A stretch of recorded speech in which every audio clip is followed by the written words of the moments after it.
Hello good afternoon everyone. आज के short video में हम लोगों ने क्या करना है कि जैसे कई सारे बच्चों ने सेल्फ स्टडी करी होती है या किसी और कोचिंग से कोचिंग करी हुई है।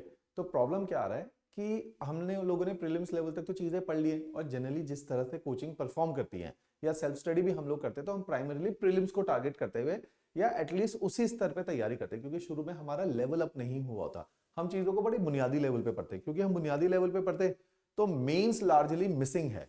तो प्रॉब्लम क्या आ रही है, जैसे अगर एग्जांपल लेते हैं कि इस बार भी जो है इतने सारे बच्चों ने प्रीलिम्स एग्जामिनेशन दिया और मेंस के अंदर जब हम लोग पेपर देने जा रहे हैं तो लोगों के नंबर आ रहे हैं 400, 370 है, 380 है, 390 मार्क्स है, कि लास्ट में 350 से 400 की रेंज में बहुत सारे विद्यार्थी हैं। तो ये जो विद्यार्थी जो, और ऐसा नहीं कि पहली बार मेंस दे रहे हो, आप लोग काफी बार मेंस दे रहे हो, ये चौथा पांचवा, कई लोगों का छठा अटेम्प्ट है, कई लोगों का दूसरा तीसरा अटेम्प्ट है। तो हमें समझना पड़ेगा कि अगर हम सेम सेट ऑफ नॉलेज लेके बार बार मेंस एग्जामिनेशन में जाएंगे तो हम उसी प्लेट्यू पे रहेंगे या उसी मार्क्स को बार बार हिट करते रहेंगे। हमें उन मार्क्स के बियॉन्ड जाना है। और सिंपल बात है, इस बार अगर हिंदी में अननेसेसरी कमीशन ने बच्चों को फेल नहीं किया था। हमारे ही कई सारे स्टूडेंट हैं जिन्होंने 1 1.5 साल 2 साल की तैयारी के अंदर 440 430 के मार्क्स को क्रॉस किया है। ऐसे बहुत सारे बच्चों को मैं जानता हूं जो यही हमारी लाइब्रेरी में बैठे हैं, हमारी टेस्ट सीरीज में या हमारे अदर प्रोग्राम्स के अंदर इन्वॉल्व है। तो 440 50 बड़ा कॉमन मार्क्स इस बार आए हैं। तो सिंपल फंडा है कि अगली बार हिंदी नॉट नेसेसरी ऐसा चैलेंजिंग रह जाएगा, या हर बार कमीशन ऐसी बेशर्मी नहीं करेगा कि हिंदी में 80% बच्चों को ही फेल कर दे। लेकिन और जो जिन लोगों को फेल किया है वो इस बार थोड़ा एफर्ट भी ज्यादा मारेंगे कि चलो ठीक है, बाकी लोगों के भी 40 नंबर आए, हमारे जो है 30 है, 32 है, 28 है, 27 है, तो वो भी एफर्ट मारेंगे। तो अगली बार हिंदी इतना प्रॉब्लमेटिक नहीं रहेगा। तो मीन्स जो इधर कहने का सारांश है कि हमें 450 मार्क्स लेकर आने हैं। 450 मार्क्स लाना महाभारत है कि 450 मार्क्स कौन सा आसानी से आते हैं। तो ये जो 450 मार्क्स का कैपिंग है, इसको क्रॉस करने के, जैसे हम इसको ब्रेक डाउन करें, अगर हमें 450 मार्क्स चाहिए तो मुझे लगता है औसतन एक एन एवरेज ऑप्शनल के अंदर जो हमारे मार्क्स आ सकते हैं। देखो इस बार तो काफी ज्यादा ऑप्शनल को बहुत फेवर किया है या काफी हाई मार्क्स दिए, जैसे सोशियोलॉजी को बहुत ठीक मार्क्स दे दिए। हिस्ट्री पहले कभी मार्क्स नहीं मिले थे, इस बार अच्छे मार्क्स मिले हुए। फिर कुछ साइंस बैकग्राउंड के ऑप्शनल है जिसमें मैथ्स में 180 भी मार्क्स मिले, शुभम है, शुभम तिवारी, उसको 180 मार्क्स मिले हुए। तो इस तरह से बहुत हाई मार्क्स हैं। लेकिन इन जनरल कुछ एक ऑप्शनल है जिनको टारगेट किया है, जैसे एग्रीकल्चर टारगेट किया, हॉर्टिकल्चर किया, एनिमल हस्बेंड्री को टारगेट किया है, पीएसआईआर को टारगेट किया हुआ है। तो ऑन एन एवरेज मेरे को लगता है कि अगर किसी विद्यार्थी को सिलेक्शन चाहिए तो उसे 130 से 140 मार्क्स तो ऑप्शनल पेपर में लेकर आने चाहिए। तो ये हम एक मान लेंगे कि एटलीस्ट सिलेक्शन वाले विद्यार्थी के इतने मार्क्स अपने ऑप्शनल में होने चाहिए। इसके साथ साथ मैं ये मान लेता हूं ऑन एन एवरेज जो एसए है, एसए में वैसे तो 50 के ऊपर ही आते हैं, 55 53 57 58 इस रेंज में रहते हैं। तो उसमें एक हमारे स्टूडेंट है उसके 64 भी आ गए, लेकिन वो एक्सेप्शन है। इन जनरल 55 के आसपास मार्क्स वेरी करे।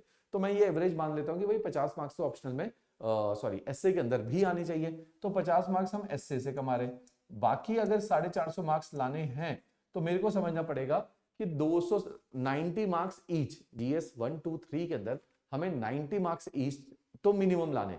तो इस दर से मेरे को लगता है कि जीएस के अंदर जो हम लोगों को टारगेट करना चाहिए, जीएस के अंदर 90 के हिसाब से 270 से 300 की रेंज को टारगेट करना चाहिए कि आपके 90 ईच आ रहे और 90 और 100 के बीच में भी आ रहे, तो किसी के 100 तीनों में भी आ गए, अगर बहुत ही अच्छा ग्रिप है उसका तीनों में, जो कि कम चांसेस है। लेकिन 270 मार्क्स तो आने चाहिए। मेरे को ऐसा लग रहा है कि अगर आपको सिलेक्शन शॉर्ट चाहिए और एसडीएम रैंक है, एग्जीक्यूटिव के अंदर आना है, तो उस हिसाब से अगर हम अपने टोटल मार्क्स देखे जाएं तो ये हमें जो है मार्क्स गेन करने हैं। तो ये मार्क्स गेन करने का मतलब क्या है, ये 450 मार्क्स है। तो 450 लाने के लिए आपको जीएस में 270 नंबर लेकर आने। अब जीएस में 270 नंबर लाने के लिए कोई तरीका, कोई स्ट्रेटेजी, जो कि मैं कई बार पिछले साल से और उससे भी पिछले साल से शेयर कर रहा हूं। इस बार उसमें से काफी ज्यादा रिजल्ट पिछले साल, क्योंकि फर्स्ट टाइम हम लोगों ने चीज को इंप्लीमेंट किया था तो बहुत सारे उससे सिलेक्शन देखने को नहीं मिले।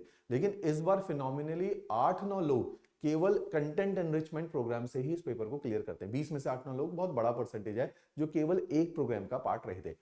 इस कंटेंट एनरिचमेंट प्रोग्राम को मैं अभी समझाऊंगा कि क्या होता है और एग्जैक्टली ये कैसे वर्क करता है। आप लोगों को थोड़ा सा लॉजिक इसमें अप्लाई करना पड़ेगा। देखो रिटोरिक पढ़ाई, जैसे आज की डेट में अगर कोई, अब मुझसे मेरी ओपिनियन माना जाए, तो हम लोगों को इस कोचिंग इंडस्ट्री को डी इंस्टीट्यूशनलाइज करना पड़ेगा। डी इंस्टीट्यूशनलाइज का मतलब क्या है कि अभी भी जो बच्चा पेपर निकाल रहा है वो फोड़ू बच्चा पेपर निकाल रहा है। फोड़ू बच्चे को कोचिंग की जरूरत नहीं है। कोचिंग उसको चाहिए जो एवरेज एवरेज बच्चा है, जिसका पढ़ाई में मन नहीं लगता, या जिसको पैसे हैं घर वालों के पास तो चंडीगढ़ आके टाइम पास करना है, वो बच्चा कोचिंग में ज्यादा देखने को मिला है। हमारे जो रिजल्ट का सिलेक्शन है वो ऑनलाइन रिकॉर्डेड से बहुत ज्यादा है। उसका रीजन क्या है कि ऑनलाइन रिकॉर्डेड बैच ऐसे हैं जो खुद बहुत डिसिप्लिन्ड है, जिसको 1 घंटे का एफिशिएंट वीडियो चाहिए और पेपर क्वालिफाई करना है, उसको वो बात समझ में आती है। तो आज की डेट में पेपर उसी कैलिबर का बच्चा निकाल सकता है कि उस इंटेलेक्ट का, उस डिसिप्लिन का और उस कंसिस्टेंसी का बच्चा पेपर को क्वालिफाई करेगा। तो उसके लिए हमारा ऑनलाइन रिकॉर्डेड बैच है जो बड़ा हाई सिलेक्शन रेट देता है। उसके साथ साथ जो हाई सिलेक्शन रेट देता है वो देता है हमारा इस यही वाला प्रोग्राम, कंटेंट एनरिचमेंट प्रोग्राम। इसका मैं सारांश आप लोगों को बताता हूं। देखो, कमीशन में अभी आप लोगों ने मेंस इस बार भी दिया, पहले भी दिया, आप 20 क्वेश्चन अटेम्प्ट करते हो, है ना, 20 क्वेश्चन कमीशन प्रपोज करता है। हालांकि 20 तो किसी को भी नहीं आते, मैं पेपर देने बैठूंगा चाहे 20 में ज्योग्राफी पढ़ा रहा हूं इतने सालों से, मेरे सामने 20 क्वेश्चन रखोगे तो भी मैं 18 ही कर पाऊंगा, हो सकता है 2 क्वेश्चन मैंने भी कभी ना सुने। ये स्वाभाविक है, सभी के साथ होगा, क्योंकि पेपर का स्टैंडर्ड इस तरह से सेट किया जाता है सिविल सर्विसेज में।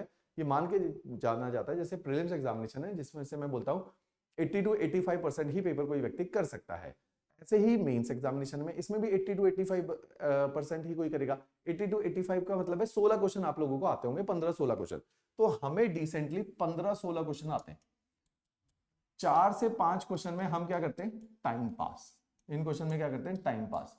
और इसको और अच्छी भाषा में लिखना हो सिविल सर्विसेज की, हम कहते हैं कि हम इसमें ना मैनेज करते हैं इन क्वेश्चन को। मैनेज का मतलब है मैन्यूवर करते हैं।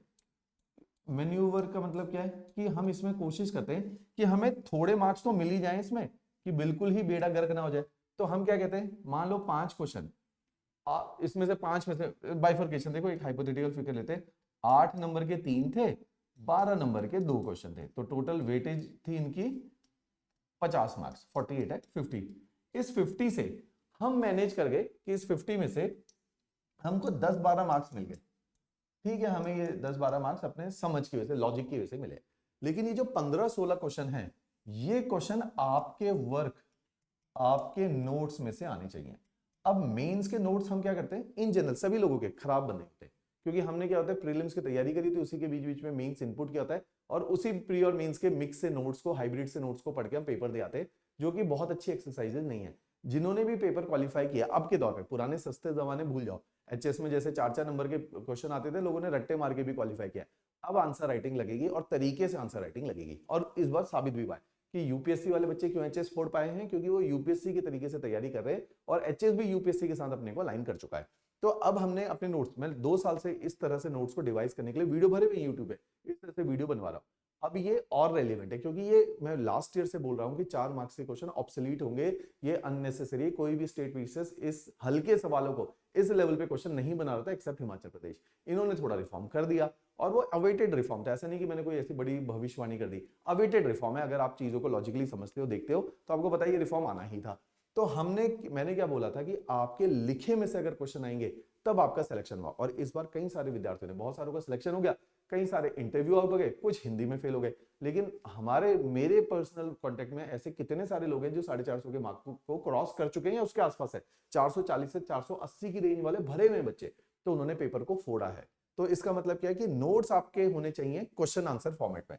यदि नोट्स आपके क्वेश्चन आंसर फॉर्मेट में है, आपने ये जो 15-16 क्वेश्चन टिका के करने, टिका के करने का मतलब है कि इनको आपने फोड़ ही देना है, कि इससे बढ़िया जो है कोई क्वेश्चन कर ही ना पाए। मींस अगर ये 16 क्वेश्चन है, 15 क्वेश्चन है जो ऑन एन एवरेज 150 मार्क्स के, मान लो ये 150 मार्क्स के क्वेश्चन है। देखो कमीशन आपको मार्क्स कैसे देता है, इस बार आरटीए डाल के देखा ना, कमीशन लिबरल है मार्किंग में, ऐसा नहीं खराब मार्किंग कर रहा है। अगर आप 8 नंबर का क्वेश्चन है, आप क्वेश्चन को फोड़ देते हो ना, तो वो 5 से 6 मार्क्स दे रहा है। अगर 12 नंबर का क्वेश्चन है और आप उसको फोड़ रहे हो, तो वो 7 से 8 भी दे रहा है, कि मोर देन 50% दे रहा है। तो कमीशन कितने मार्क्स दे रहा है आपको, 60% मार्क्स। आप 150 मार्क्स के पेपर में अगर 60% मार्क्स ले रहे हो, तो 150 का 60% कितना हो गया, लगाओ हिसाब इसके अंदर, है ना। तो 150 का 60% इज लाइक 90 मार्क्स। तो 90 मार्क्स के क्वेश्चन आपको कमा के देने हैं, बाकी आप मैनेज करो 10 क्वेश्चन को, तो आप 100 के मार्क्स में पहुंच रहे हो। लेकिन मैं ये मानता हूं कि आप हर क्वेश्चन 15 में से 15 के नहीं फोड़ रहे, कुछ में थोड़ा कम मैनेज करो, तो ऑन एन एवरेज अगर आप ये सब करते हो, तो आप 90 to 100 के रेंज में तो आ रहे हो। यही तो रेंज मेरे को जीएस में चाहिए 270 मार्क्स लाने के लिए। अगर आप जीएस के अंदर 270 से 300 लॉक कर देते हो, आपको प्रीलिम्स में कोई एक्सेप्शनल ऑप्शनल की जरूरत नहीं है। आपका भाग्य अच्छा होगा उस साल, क्योंकि आर्बिट्रेरी है कमीशन, आपका भाग्य अच्छा होगा उस साल तो आपको कमीशन 180 भी दे देगा। आपका भाग्य खराब हो गया तो कमीशन की मर्जी है, कि एग्रीकल्चर में वो दौर भी देखे हमने जब 180 मार्क्स मिले, आज वो दौर भी देख रहे हैं कि 80 मार्क्स लाना भारी पड़ गया। तो वो आपकी किस्मत है, लेकिन हम किस्मत के रोल को कम कर सकते हैं। तो हम क्या कर रहे हैं कि ऑप्शनल में मैं एवरेज ले रहा हूँ, 130 ही लगाए, 130 तो जैसे बहुत सारे लोग हैं उनका ऑप्शनल इस बार नहीं परफॉर्म किया, लेकिन 120 22 तक तो पहुंच ही गए वो लोग भी, है ना। तो एटलीस्ट इस रेंज में पहुंच जाओगे तो आप 450 के स्कोर को हिट कर सकते हो अगर आप जीएस में 270 मार्क्स लाते हो। ये 270 मार्क्स लाने का फॉर्मूला है जीएस में, इसी के हिसाब से जीएस को जाएंगे, राइट। अब इसमें निटी ग्रिटी, अब मैं कह रहा हूं 15-16 क्वेश्चन आपके नोट से कब आएंगे, अब उसके ऊपर बात कर लेते हैं। देखो मैं बार बार बोलता हूं कि नोट्स आपके क्वेश्चन आंसर फॉर्मेट में होने चाहिए। आपके जो मेंस के नोट्स हैं, मेंस नोट्स, ये मैंने जिन बच्चों के बनवाए हैं इस बार, वो इसी तरीके से, मान लो ज्योग्राफी की आपने एक फाइल बनाई, इस फाइल के अंदर ये मान लो ज्योग्राफी के 200 क्वेश्चन और आंसर होने चाहिए, 200 नहीं तो एटलीस्ट 150 तो क्वेश्चन आंसर होने ही चाहिए। इसके बाहर अगर ज्योग्राफी के वहां पे 6 क्वेश्चन आ गए तो वो 6 के 6 आपके इसी नोट से होने चाहिए, सिंपल, 6 नहीं तो 5 तो होने चाहिए। तो इस ऑब्जेक्टिव से ये नोट्स बनेंगे। ऑब्जेक्टिव किस बन रहे हैं कि आप इनको रट रहे हो और इनमें से पेपर आ रहा है। एचपीजी के 1, 2 और 3 की एक फाइल बनेगी, इसके बाहर एचपीजी के नहीं, क्योंकि एचपीजी के तो बिल्कुल जो है सिलेबस बेस्ड है, उसमें बनाया कुछ आ ही नहीं रहा। तीनों एचपीजी के में मिला के 1, 2 और 3 में मिला के एक आध ऐसा क्वेश्चन होगा जो हमारे जोन से बाहर गया होगा, नहीं तो हमारे रडार से बाहर नहीं निकल पाया। तो इसकी वेटेज है 33%। तो आपने स्ट्रेटेजिकली चीजों का अप्रोच करना है। तो मींस आपके नोट्स होंगे क्वेश्चन आंसर फॉर्मेट में। ये कंटेंट एनरिचमेंट प्रोग्राम की ब्यूटी है। अब मैं कैसे कहता हूं कि नोट्स को कहां अलग अलग सोर्सेज से आप पूरा करें। एक हमारा मेंस क्वेश्चन बैंक है, देखो चीजों को इंश्योर करने के तरीके बनाए, प्रोसेस बनाए। एक बनाया जी mains question bank, mains question bank. ये मेंस क्वेश्चन बैंक के अंदर क्या है, इसमें हमने 900 क्वेश्चन, ये नया आएगा, पुराना नहीं लेना, मैं नया वर्जन निकालूंगा 1-2 महीने के अंदर, मैं उसी के ऊपर काम कर रहा हूँ कि ये बिल्कुल तोड़ू बनाएंगे, है ना। पहले वाला भी तोड़ू था, लेकिन पेपर अब 8 और 12 का हो गया। हमारे पिछले मेंस क्वेश्चन बैंक में 4 नंबर के क्वेश्चन है, तो उसको उसी के हिसाब से और लेवल अप करते हैं। तो हर साल एडिशन हम चेंज करते रहते हैं, क्योंकि कॉम्पिटेटिव एग्जामिनेशन है, हर साल आपको चेंज करना है। तो मेंस क्वेश्चन बैंक में 900 क्वेश्चन थे।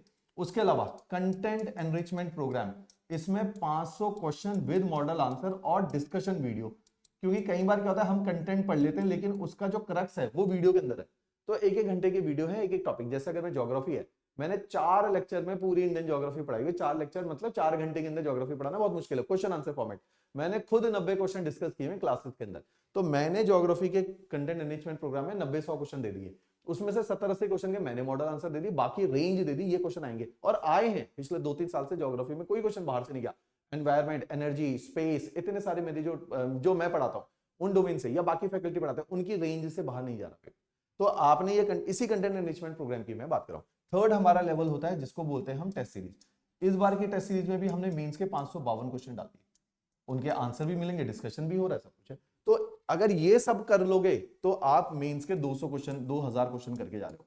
मैं यूपीएससी में भी बोलता हूँ ये चीज, अगर यूपीएससी में आप 2000 क्वेश्चन कर लेते हो ना, आपका सिलेक्शन हो जाता है। इस बार हमारे बहुत सारे स्टूडेंट है जो इस बार इंटरव्यू दे रहे हैं पहले अटेम्प्ट में। बहुत बड़ी बात है यूपीएससी के पहले अटेम्प्ट में इंटरव्यू देना, बहुत सारे, क्यों, प्रोसेस बना दिया। तो एज एन इंस्टीट्यूट, तभी मैं कह रहा हूं धीरे धीरे डी इंस्टीट्यूशनलाइज हो जाएगा। तो हमारा काम क्या है कि ये सारा प्रोसेस बना के रख देना, किसी को जरूरत ही नहीं कोचिंग की इन फ्यूचर। अगर जो ब्रिलियंट बच्चा, उसे कोचिंग की जरूरत नहीं है, उसको पता है मेरे को ये सारी चीजें हैं, किताब है, मैं पढ़ लूंगा, क्या टेंशन है ना। इतनी टफ कौन से सब्जेक्ट है, वीडियोस इतने सारे हमारे ही फ्री है, दुनिया भर के फ्री पड़े, तो बेसिक तो वहीं से क्लियर हो जाते हैं।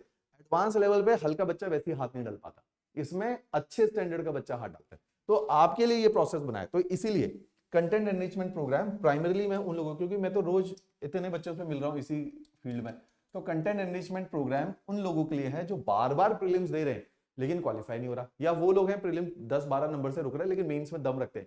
वो मेंस अभी तैयार करके बैठो, आप ये मत सोचो प्रीलिम्स के बाद मेंस, किसी का नहीं होता प्रीलिम्स के बाद मेंस तैयार। तो आपने कंटेंट एनरिचमेंट प्रोग्राम पकड़ना है। इसकी ब्यूटी क्या है, इसमें जैसे मान लो ज्योग्राफी के मेरे लेक्चर है, मैंने 4 लेक्चर में ज्योग्राफी पूरी पढ़ा दी और क्वेश्चन दे दिए, आंसर दे दिए, मॉडल आंसर दे दिए, जिसमें से डायरेक्टली उठ के, ऐसा नहीं है कि मैं बोलूंगी इनडायरेक्ट क्वेश्चन आया, डायरेक्ट क्वेश्चन आया। अगर आप इस बार का भी पेपर उठा के देखोगे, साथ में मैंने कहा कि एचपी की ज्योग्राफी मैंने करा दी, एक सेशन में एचपी की ज्योग्राफी, उसके क्वेश्चन दे दिए, उसके बाहर भी पेपर नहीं जाता। तो मींस पढ़े में से, लिखे में से। अब आपने क्या करना है, आपने लगाना है एक रजिस्टर A4 शीट का, आपने क्या करना है, इसमें लिखा क्वेश्चन, आपने लिखा कि what are the various factors which drive the formation of soil, है ना, justify this example with the help of Indian soil. तो 12 नंबर में सवाल आ गया, तो आपने सवाल को लिखा, इसका जो मैंने उत्तर दिया उसको पढ़ लिया, हाईलाइट कर लिया। अब आपने मेरी भाषा नहीं यूज करनी है, उसको नहीं चोरी करना, आपने अपनी ल्यूसिड लैंग्वेज में, देखो पेपर में बहुत हाईफाई इंग्लिश नहीं चाहिए, ल्यूसिड लैंग्वेज में अगर आप उसकी अपनी बात को लिख के एक डायग्राम बना देते हो तो आपका काम हो गया। तो आपने अपने नोट्स कैसे बनाने हैं, क्वेश्चन आंसर फॉर्मेट। तो आपने इस मेंस कंटेंट एनरिचमेंट प्रोग्राम के 500 क्वेश्चन को उठाना है और इनके 500 क्वेश्चन आंसर अलग अलग सब्जेक्ट वाइज ऐसे फाइल लगा लेना, उसमें लिख दो। क्लियर। इन फ्यूचर आप जब हमारी टेस्ट सीरीज, अब तो टेस्ट सीरीज जिसकी अच्छी तैयारी है वही लेगा मेंस के टेस्ट सीरीज, नहीं तो प्रीलिम्स के बाद लो। उसके बाद जब आप टेस्ट सीरीज करोगे उसमें भी 552 क्वेश्चन मिलेंगे। उन 552 क्वेश्चन और ये ऑलरेडी 500 क्वेश्चन आप कर चुके, इन दोनों को फ्यूज कर देंगे आप, कि आप जब वहां ज्योग्राफी के सेक्शनल टेस्ट दोगे तो उन सेक्शनल टेस्ट को यहाँ पे इनकॉर्पोरेट कर देना उठा के। आपने टेस्ट दिया, इवैल्यूएशन होगी, फीडबैक मिला, आपको समझ आ गया क्या क्या गलती है, उन क्वेश्चन के फीडबैक के बेस पे एक मॉडल आंसर यहां बना के रखो। तो आपने क्या बनाए हैं, मॉडल आंसर। तो जो ये आपके मॉडल आंसर्स हैं, इन्हीं मॉडल आंसर्स को आप क्या करोगे, रिवाइज। यही आपका क्या है, अब मेंस का कंटेंट। आपने जो कंटेंट पहले क्रिएट किया था आज से 2 4 5 साल पहले, वो इररेलेवेंट और रिडंडेंट है, वो बल्कि है। इतना सारा पढ़ते हो, इतनी सी चीज याद रखने के लिए, इतना ही पढ़ो, इतना ही याद रहता है, आपको समझ आ गया। और ये सब किस फॉर्म में होगा, क्या होगा इसके अंदर, फ्लो चार्ट। याद रखना ये चीजें होनी चाहिए। इसमें क्या होंगे, डायग्राम। इसमें क्या होगा, डेटा। डेटा पे मैं बहुत फोकस करता हूं। इस बार बहुत सारे बच्चों का मेंस में यूपीएससी क्वालिफाई करवाया, डेटा डेटा डेटा करके एक एक आधा आधा नंबर बढ़ा है आपका। सिंपल मैं कैलकुलेशन करता हूं, आप एवरेज नंबर लिख रहे हो, आप हर क्वेश्चन में एक नंबर कम कमा रहे हो। एक बच्चा 90 नंबर लाता है, 15 क्वेश्चन अच्छे लिखे, आप लाते हो 75। 3 पेपर के अंदर आपके बनते 225 मार्क्स, उसके बन रहे 270 मार्क्स, 15 के गैप से 45 का डिफरेंस आ गया। 3 जीएस में मार्क्स 1 का फर्क था, 1 मार्क्स की गेम है हर क्वेश्चन में, लेकिन 15 क्वेश्चन में आप 15 नंबर कमाओगे, 3 जीएस में 45 नंबर कमाओगे अगर ऐसा करोगे। तो डेटा आपको हर क्वेश्चन में आधा 1 नंबर एक्स्ट्रा कमवाता है। 2-3 डेटा डालने हैं आपने, तो डेटा की एक अलग में रजिस्टर बनवा देता हूं इन फ्यूचर, राइट। तो ये इससे इस बार यूपीएससी में यंग ब्लड जिनको 22-23 साल बोलते हैं, 21-22 साल, उन्होंने फोड़ा है पेपर, तो डेटा के दम पे। तो आपने ये सारी चीजें करनी है, हर क्वेश्चन में दिमाग लगाओ। ये 4 हैं कीवर्ड, हर क्वेश्चन में दिमाग लगाओ। फ्लो चार्ट कहां आएगा, डायग्राम क्या आएगा, डेटा क्या आएगा, करंट अफेयर क्या आएगा, दिमाग लगाना है। अगर मैंने सॉइल दे दिया, देखो कोई सॉइल की कमिटी तो नहीं बनी है, लिख लो इंडियन सॉइल की कुछ प्रॉब्लम चल रही है जिसको रेक्टिफाई करने के लिए गवर्नमेंट ने इंटीग्रेटेड वाटरशेड मैनेजमेंट प्रोग्राम, जिसमें सॉइल और वाटर का प्रोविजन है, सॉइल हेल्थ कार्ड, इतनी सारी जैविक खेती, ये सब सॉइल के लिए तो की है गवर्नमेंट ने। 1-2-4 स्कीम और चिपका दो, तो आपके आंसर में आधा नंबर। अच्छा एग्जाम ने देखा यार आधा नंबर और दे दो, बढ़िया बात लिखी है इसने, करंट अफेयर से इनकॉर्पोरेट कर लिया, डेटा डालो, राइट। तो डेटा और करंट अफेयर अपने आप में हर क्वेश्चन में 1 नंबर बढ़ा देगा। तो अगर ये सारी चीजें करोगे तो आपके कंटेंट का स्तर बढ़ जाता है, इसीलिए इसका नाम है कंटेंट एनरिचमेंट प्रोग्राम। यूपीएससी में काफी रिकमेंडेड होता है। हमारा हिमाचल में भी इस बार बहुत सारे बच्चे हैं जिन्होंने इस कंटेंट एनरिचमेंट प्रोग्राम के दम पे पेपर को निकाला है। पिछले साल भी निकाला था, इस साल और ज्यादा बच्चों ने निकाला है। तो ये प्रोग्राम मैं पिच करूंगा उन लोगों को जो प्री और मेंस के बीच में स्टक हो रहे हैं, जिनको समझ नहीं आ रहा कि हम अपने कंटेंट को कैसे बेहतर करें, है ना। तो ये एक प्रोग्राम है जो आपके कंटेंट को बेटर करेगा। इसके अलावा अगर आपको लगता है कि नहीं और भी शायद, और आपको लूप होल नहीं मिल रहा अपना प्री और मेंस के बीच में, कि मेंस में लूप होल कहां फंस रहा है, तो आप डायरेक्टली मेरे साथ बात करो, नीचे कॉन्टैक्ट नंबर लिखा, राइट। तो मैं मिल भी लेता हूँ, कई सारे बच्चे हिमाचल से आके मिलते भी हैं, या टेलीफोन पे बात कर लेते, कई लोग मुझसे जूम पे बात कर लेते हैं, राइट। चलो, थैंक यू।